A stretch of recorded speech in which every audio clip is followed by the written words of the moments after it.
So this is the first thing I ever learned to play.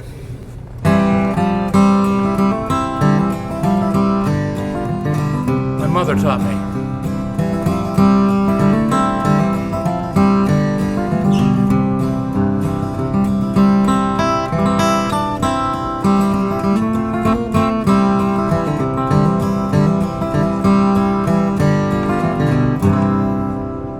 That was the first thing I ever learned to play. It's probably the first thing that everybody's ever learned to play. I'm going to go around the room and ask everybody how long they've been playing. 15 years? 25 years? Like 8. 1978, so I saw how long. 56? I started when I was 8. You got me beat. 10 years old when I started. So. You got me beat too.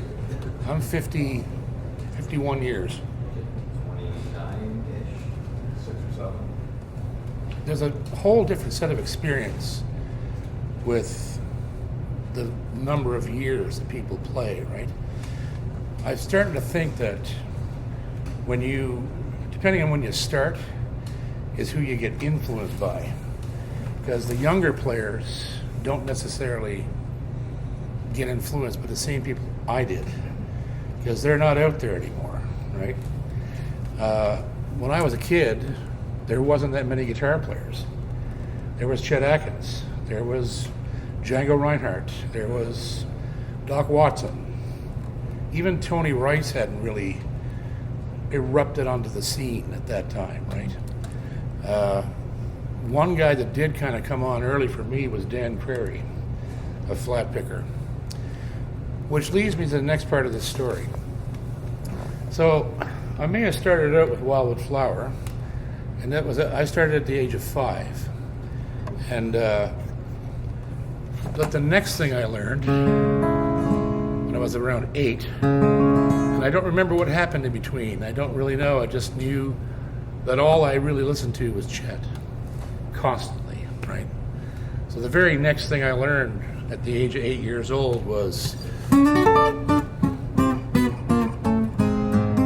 too many of those.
Connection there, and it's a weird one that not many people actually get to make, and I only made it because of the time period in which I was born. So I learned Wildwood Flower, everything, it's what everybody does, but the next thing I gravitated to was Chet, and it taught me some really bizarre concepts as a little boy, right? You're not really thinking about, I just want to play chords. And you're just doing the chords, and you're all happy. But that taught me a ton of things. Not to mention the fact that it trained my right hand to do something that's absolutely abnormal, doing two things at the same time. So when I learned that, I remember just sitting for hours going and playing through the chords. Just getting the thumb, and then every once in a while I try to throw the melody in. The hardest part was the stretch. It's hard to do that and keep the rhythm going and not flub and mushroom and make salmon pie all over the floor with it. So it taught me all these bizarre things. about the right hand, but the other thing it taught me was the different shape potentials on the neck. I wasn't just working in A minor, E minor, and E major. It taught me that A is up here too, right?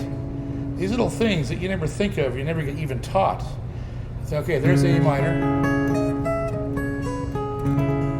It also taught me there's a section of the tune that goes. That taught me that G exists in two places, G.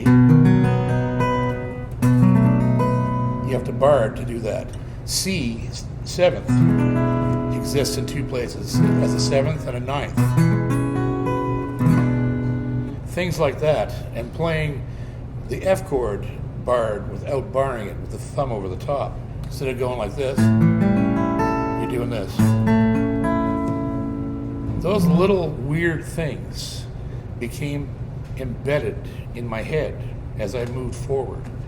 So I used everything I learned from each tune to learn the next tune.